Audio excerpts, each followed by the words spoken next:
निगम के चुनाव को लेकर एक रणनीति बनी और एक बहुत महत्वपूर्ण विषय, वरुण जी उस बारे में जानकारी देंगे।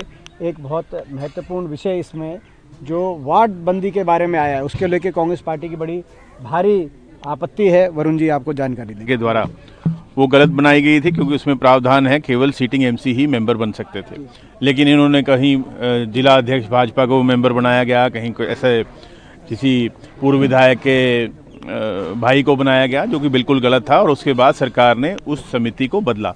लेकिन अभी आप देखते हैं कि नया सेंसस कोई हुआ नहीं, पुराने सेंसस के हिसाब से ही जो है वो जनसंख्या के आधार पे वार्डबंदी होनी थी। लेकिन इन्होंने, चाहे वो हमारा पंचकुला है और चाहे अम्बाला है, दोनों जगह ही अम्बाला के अंदर 5 रिजर्व सीट थी, उनको घटा के 3 कर दिया गया, और पंचकुला के अंदर 4 एससी रिजर्व सीट थी और उनको घटा के जो है वो 3 कर दिया गया, जो कि बिल्कुल गलत है। जब नई सेंसस हुआ ही नहीं तो इस तरह की जो ये मानसिकता है, इनकी दलित विरोधी मानसिकता है, ये सामने आई है और इसका हम कड़ा विरोध करते हैं। ये तो हम कह ही रहे हैं कि ये जब से सरकार आई है और प्रधानमंत्री जी ने लोकसभा में 2015 में कहा था कि ये मनरेगा जो है ये कांग्रेस की विफलता का प्रतीक है योजना। ये प्रधानमंत्री जी की सोच थी इस स्कीम के बारे में, और तभी से मनरेगा की स्कीम को योजनाबद्ध तरीके से उसमें कटौती की गई, बजट की, उस स्कीम को कमज़ोर किया गया। जैसे मैंने कहा कि हरियाणा के अंदर एक हमने जब प्रश्न पूछा लोकसभा में वरुण जी ने कि कितने मजदूरों ने रोज़गार मांगा और कितनों को मिला, तो हरियाणा में 8 लाख मजदूरों ने 100 दिन का काम मांगा, पंजीकृत हुए मनरेगा के मजदूर, जिनमें से मात्र 2100 मजदूरों को 2024 के अंदर कार्य मिला है। यानी कि हरियाणा के अंदर ये स्कीम आप समझ सकते हैं, पहले ही स्कीम को कितना बड़ा इन्होंने इसमें कटौती करने का कार्य किया, बजट लगातार कम हो रहा था। और अब तो केंद्र सरकार ने अपना हाथ और पीछे खींच लिया, नाम भी बदल दिया और उस स्कीम में से अपने बजट में हाथ और पीछे खींच लिया। तो ये जो समाप्त करने की मनरेगा की जो इनकी साजिश है, इस साजिश के खिलाफ हम लड़ेंगे।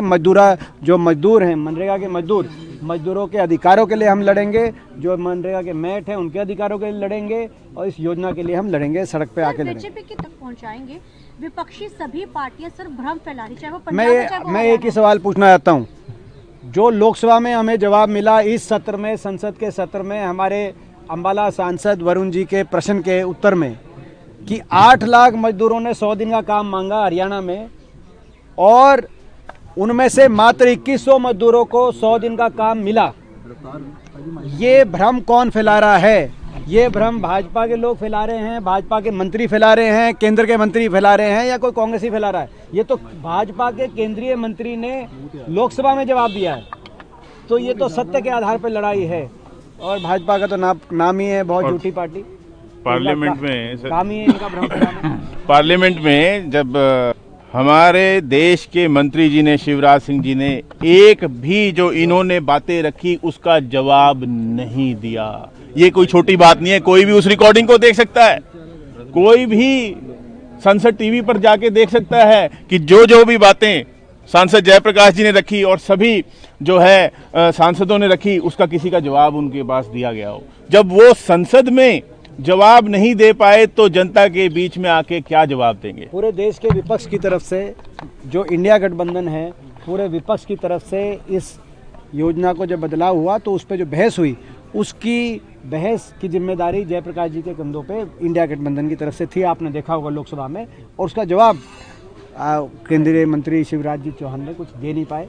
तो ये मैं समझता हूँ कि भ्रम तो आज भाजपा का जो भ्रमजाल है, लोग अब उसको धीरे धीरे समझ रहे हैं। नाम में विश्वास रखते हैं, काम में विश्वास रखते नहीं। काम में तो इन्होंने बजट घटा दिया और नाम बदल दिया। एक आध दिन में हम सारे आपको जवाब देंगे। बलवान जी कहाँ गए? आओ भाई साहब, हुड्डा साहब, एजेंसियों को कर दो थोड़ा सा, 2 एजेंसियों कर दो यार, इतना वो ठीक था ना जरा। 2 एजेंसियों कर दो, दोनों एजेंसियों कर देना। एमरजेंसी करने का छोटा एजेंसियों को कर दो ना सर। मनरेगा की योजना को भाजपा सरकार ने जो समाप्त करने की साजिश रचने का काम किया है, नाम बदलने के नाम से मनरेगा की योजना को समाप्त करने के लिए अपना बजट भी कम कर दिया केंद्र सरकार से। तो बजट से तो हाथ खींच लिया और नाम बदल दिया और उसकी मार्केटिंग कर रहे हैं कि ये नाम है। तो ये स्वीकार्य नहीं है। मनरेगा के मजदूरों के अधिकारों की रक्षा के लिए कांग्रेस पार्टी लड़ेगी। 10 जनवरी से प्रदेश व्यापी हम ये संघर्ष सड़कों पे लेके आएंगे।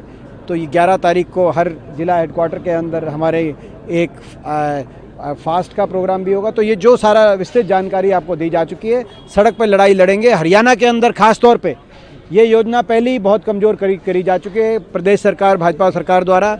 जैसा कि हमारे एक सांसद वरुण मुलाना जी के जवाब में लोकसभा में बताया गया कि हरियाणा में 8 लाख मजदूरों ने 100 दिन का रोजगार मांगा, तो उन 8 लाख मजदूरों में से मात्र 2100 मजदूरों को 100 दिन का रोजगार मिला। तो पहले ही इस योजना में भारी कटौती की जा चुकी थी। अब पूर्णतः समाप्त करने की ये साजिश है और इस साजिश का पर्दाफाश लोगों के बीच में जाके हम करेंगे।